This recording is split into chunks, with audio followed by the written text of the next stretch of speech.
L'Afrique de l'Est est juste pleine de choses incroyables. Aujourd'hui, nous visitons la maison de gens qui vivent avec des animaux féroces, venimeux et dangereux. Ces gens sont tellement familiers avec ces animaux qu'ils ne les dérangent plus. En regardant la façon dont ils jouent avec eux, il y a des rumeurs selon lesquelles ils utilisent des pouvoirs ou de la magie.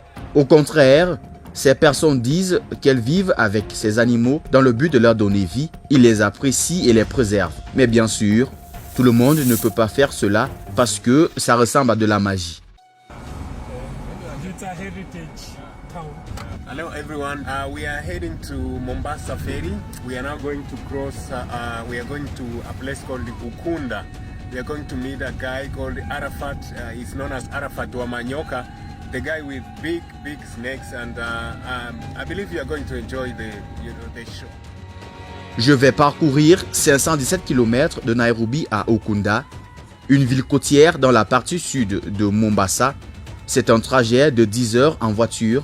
Nous avons traversé le ferry de Likoni et nous sommes allés à la ville d'Ukunda, dans le comté de Kwale, jusqu'à la maison d'Arafat Manioka, qui vit avec des serpents. Il nous a montré comment il vivait et jouait avec ces animaux particulièrement dangereux. Je vis avec des serpents et des crocodiles dans ma maison. Nous échangerons avec Arafat, sa femme et ses voisins. Ils nous expliqueront comment ils prennent soin et vivent avec ces serpents venimeux, ces crocodiles et ces nombreux animaux qui sont connus pour leur cruauté et leur venin mortel. Forest cobra, Egyptian cobra. Pourquoi Arafat a-t-il accepté de vivre avec ces animaux? Qu'est-ce qu'il tire réellement de cette cohabitation animale? Bienvenue dans le monde des gens qui vivent avec des animaux sauvages et venimeux.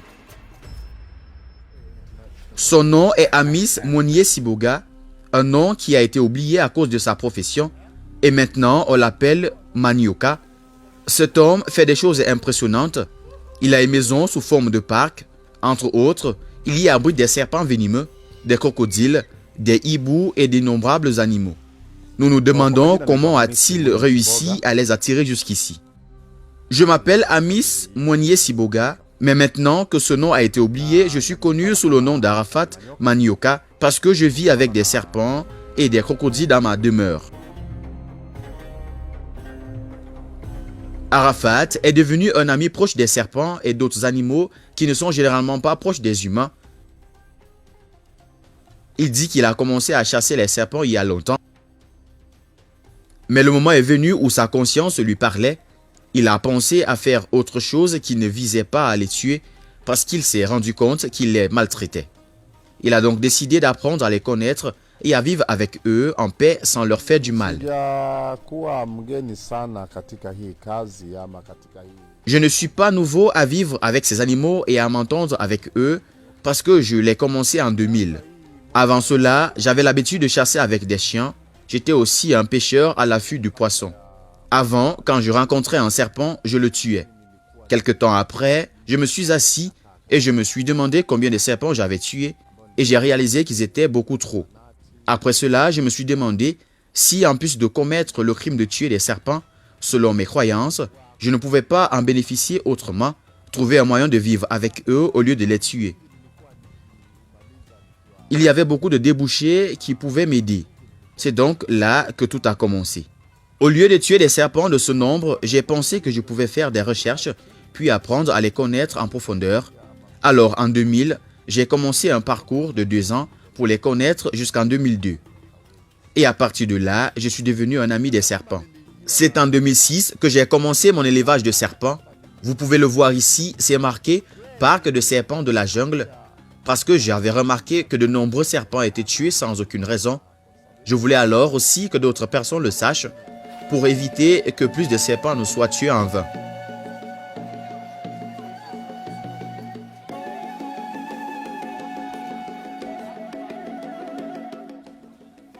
Arafat a déjà transformé ses animaux en ses meilleurs amis et comme il le dit, En plus de s'occuper d'eux, ces animaux sont maintenant le seul mode de vie de sa Majina famille. naitwa Aziza Arafat. Mimi ni mke wa Arafat. Arafat is wife. Je m'appelle Aziza Arafat, je suis l'épouse d'Arafat et je l'ai épousé bien consciente qu'il élève des serpents. Au début, quand nous venions de commencer à vivre ensemble, j'avais vraiment peur, mais au fil du temps, je me suis habitué à eux et mes peurs ont disparu.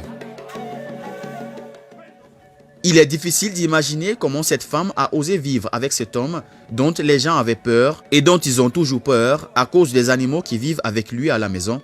Nous lui avons demandé comment elle avait accepté de vivre avec lui et elle nous a raconté leur histoire à partir du début. Ujasiri ama uzoefu. Accepter de vivre avec lui et les serpents était à cause de l'amour. Vous savez que l'amour peut utiliser une personne dans tous les sens. Donc, dès que je suis tombée amoureuse d'Arafat, j'ai décidé de l'aimer avec tout ce qu'il était, d'autant plus que l'élevage de serpents est l'une de nos façons de gagner notre vie. Les parents, les amis, les voisins et la famille avaient peur, mais sur la base de l'amour que j'avais pour mon mari, ils ne pouvaient rien faire d'autre, alors ils ont choisi de laisser tomber. Les enfants s'y habituent également, parce que lorsqu'un nouveau-né grandit en voyant un serpent, il s'y habitue.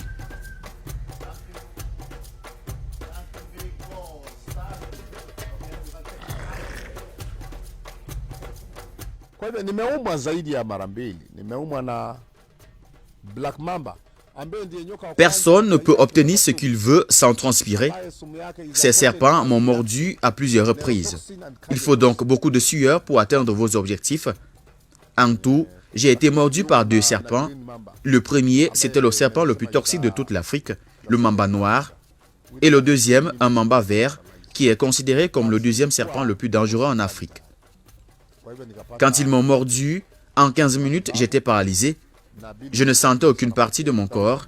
Ils m'ont emmené à l'hôpital pour un traitement, même si c'était très cher.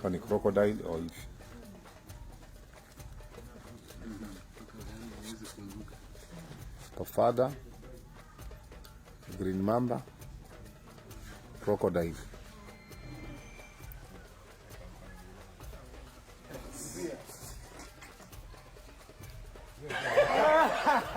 Cet homme est habitué, même si ses voisins et ses visiteurs sont terrifiés. Jusqu'à présent, il les porte et les utilise dans divers buts. Il semble également être devenu comme ses enfants, maintenant qu'il connaît toute leur histoire.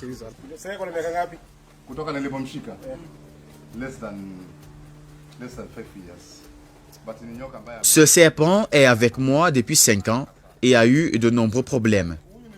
Je suis allé dans la forêt et j'ai rencontré un homme, un chasseur. Il m'a dit que ses chiens sont allés à la rivière et que l'un d'eux a disparu. C'est ce serpent qui l'avait avalé. J'ai immédiatement pris une moto, j'ai roulé vers la rivière et j'ai commencé à le chercher pendant environ 1h30. Je suis enfin parvenu à le retrouver et il était fatigué et n'avait aucune force. Je l'ai apporté avec moi et j'ai fait tout ce que je devais faire pour lui jusqu'à ce qu'il se rétablisse. Il a commencé à bien manger sans aucun problème, a commencé à boire de l'eau fraîche.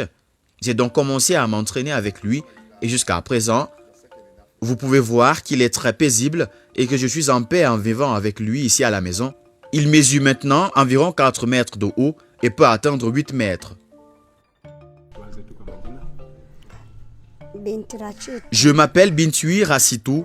Arafat est un voisin que je considère comme mon cousin. Il a commencé à élever les animaux il y a longtemps. Cependant, je n'ai jamais touché à aucun de ces serpents, à part juste les regarder.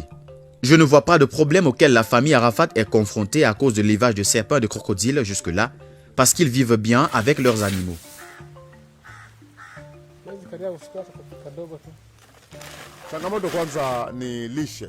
Le premier problème majeur auquel je suis confronté est de les nourrir. Lorsque vous sortez un serpent ou un crocodile de la forêt, vous êtes confronté au problème de leur survie parce qu'ils s'habituent à un régime alimentaire régulier qui nécessite beaucoup d'efforts. Continuer à regarder des choses inconnues autour d'eux n'est pas facile. En d'autres termes, pour qu'un serpent ou un crocodile s'habitue à une vie différente qui n'est pas dans la nature, ce n'est pas quelque chose de facile. On leur donne de l'eau propre et nous les empêchons de manger des aliments qui les blesseraient. Cependant, les serpents sont comme les humains.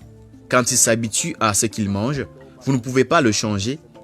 Quand vous essayez de changer même un peu, ils ne mangent pas. Vous devez les empêcher de mourir de faim. Donc l'élevage de ces animaux nécessite beaucoup d'attention et un haut niveau de contrôle. Dans la mesure où vous préférez mourir de faim plus que de faire mourir votre serpent. Lorsque cet homme vous parle, vous pouvez clairement voir qu'il a une maîtrise en élevage d'animaux sauvages et d'animaux venimeux. Il explique avec tellement de compétence. Ici, il nous dit à quoi faire attention lorsque vous nourrissez votre serpent. Un serpent a des heures fixes pour manger. S'il n'obtient pas de nourriture pendant ces heures, il perd immédiatement du poids, devient faible. Si cela se produit une deuxième fois, il ne vit pas et meurt immédiatement. Arafat est un éleveur professionnel. Sa maison est pleine de nombreux animaux et vaut la peine d'être visitée. Les visiteurs sont étonnés par sa capacité à vivre avec tous ces animaux en tant qu'amis. Voici le parc Arafat.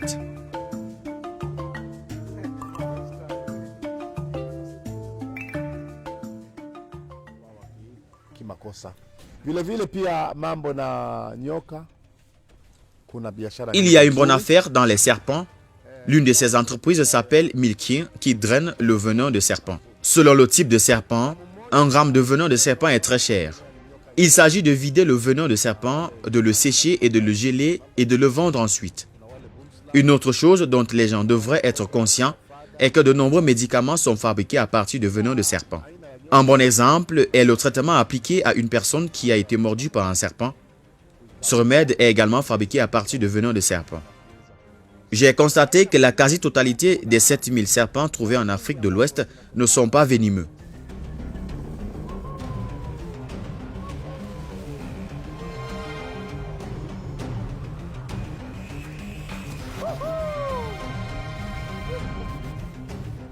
Je m'appelle Raphaël, vous êtes sur Afrimas Français. Merci d'avoir regardé ce reportage. N'oubliez pas de vous abonner.